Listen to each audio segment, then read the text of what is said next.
নমস্কার, ভিল কিচেনে সবাইকে স্বাগত জানাই। আজকে আরেকটা খুবই সহজ রেসিপি নিয়ে আপনাদের সামনে চলে এসেছি। আর আজকে করব ঢেঁকি শাকের একটা রেসিপি।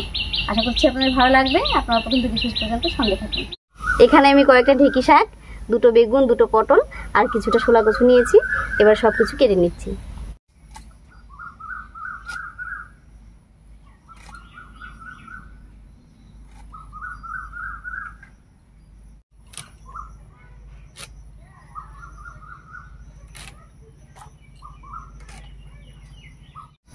আমার ঘরে যে সবজিগুলো ছিল সেগুলোই আমি নিয়েছি।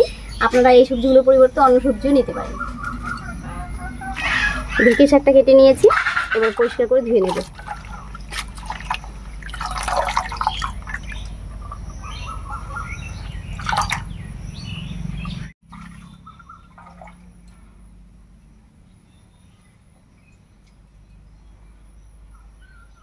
ঢেঁকি শাকটা 3-4 বার খুব ভালো করে ধুয়ে নিলাম। এবারে বাদ বাকি সবজিগুলো সব অল্প অল্প করে কেটে নিচ্ছি।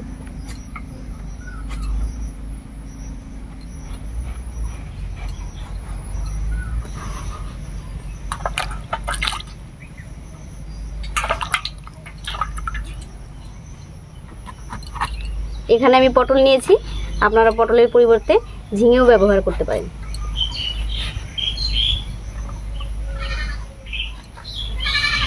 আর ঝিঙের সঙ্গে একটুখানি কাঁঠালি বিচি মিশিয়ে দিলে আরো খেতে অনেক বেশি ভালো লাগবে।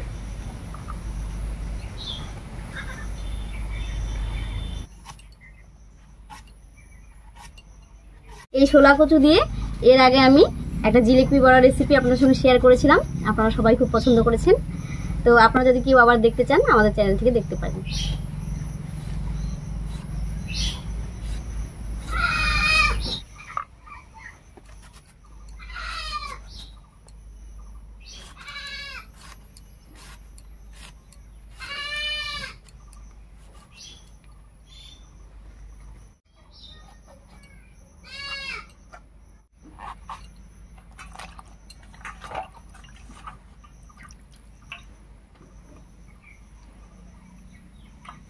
সবকিছু রেডি করে নিয়েছি, এবারে রান্নাটা বসিয়ে দেব।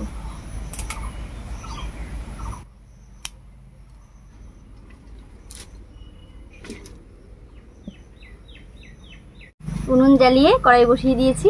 এবার কড়াইতে দেবো সামান্য সরষের তেল। তেল গরম হয়ে গেছে। এবারে তেলের মধ্যে দেব 1/2 চামচ গোটা জিরা আর একটা তেজপাতা।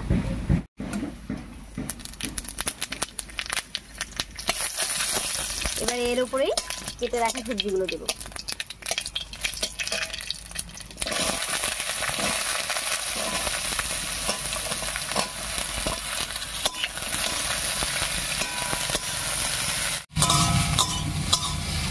ফোড়নের উপরে সব সবজিগুলো দিয়ে একটু নাড়িয়ে নিলাম। এর উপরেই দেবো কেটে রাখা শাক।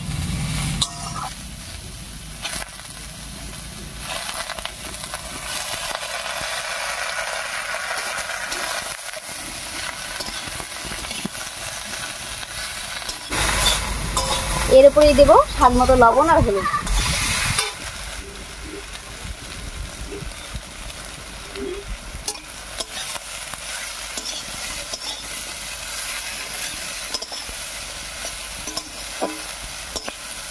হলুদ লবণ দিয়ে খুব ভালো করে মিশিয়ে নিয়েছি।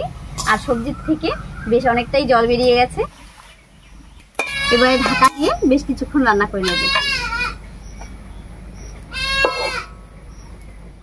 শাকটা রান্না হতে থাক, আর এই ফাঁকে আমি একটু মশলা করে নিচ্ছি। মশলার মধ্যে আমি নিয়েছি 4টে কাঁচা লঙ্কা আর 3-4 কোয়া মতো রসুন আর 1-1.5 চামচ মতো কালো সর্ষে। এর উপরে সামান্য একটু লবণ দিয়ে একসঙ্গে করে বেটে নেব।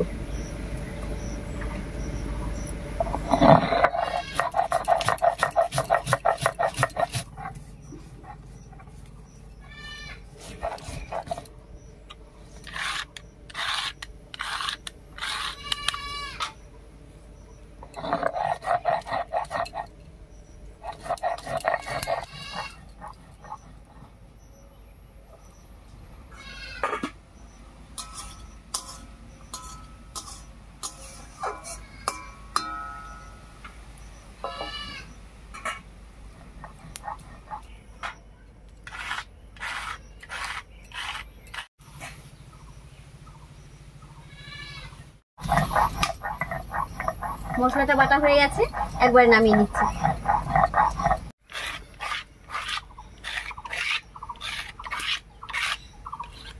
মশলাটা বাটতে বাটতে শাকটা বেশ কিছুক্ষণ রান্না হয়ে গেছে, এবারে ঢাকাটা তুলে দিচ্ছি।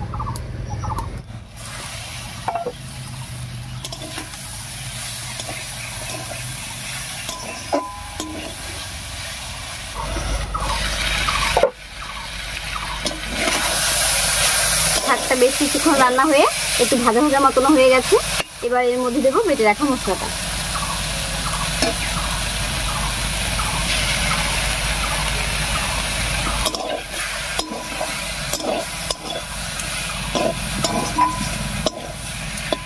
মশলাটা দিয়ে একটু রান্না করে নিয়েছি, এবারে দেবো একটুখানি জল।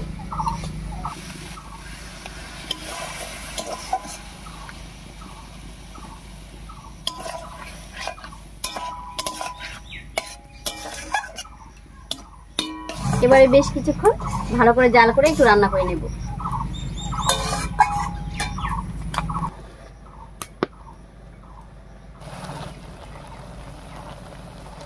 বেশ কিছুক্ষণ রান্না করে নিয়েছি, ঢেঁকি শাকের চচ্চড়ি একদম রেডি হয়ে গেছে। এবারে এর উপরে সামান্য একটু কাঁচা সরষের তেল ছড়িয়ে নামিয়ে নিচ্ছি।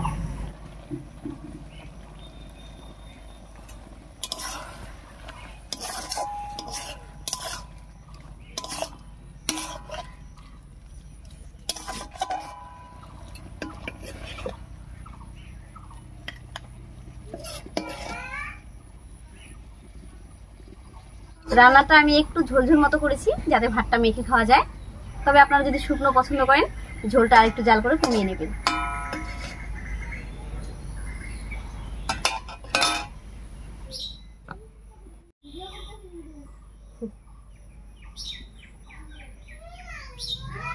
খুব সহজ এবং ছোট্ট করে আজকে এই ঢেঁকি শাকের চচ্চড়ি রেসিপি আপনাদের সঙ্গে শেয়ার করলাম। ভিডিওটা আপনাদের কেমন লাগলো অবশ্যই কমেন্টে জানাবেন। যদি ভালো লাগে একটা লাইক করে দেবেন এবং চ্যানেলটিকে সাবস্ক্রাইব করে এভাবেই আমাদের পাশে থাকবেন। আজ এই পর্যন্তই, আবার কাল দেখা হচ্ছে নতুন কোনো সহজ রেসিপি নিয়ে।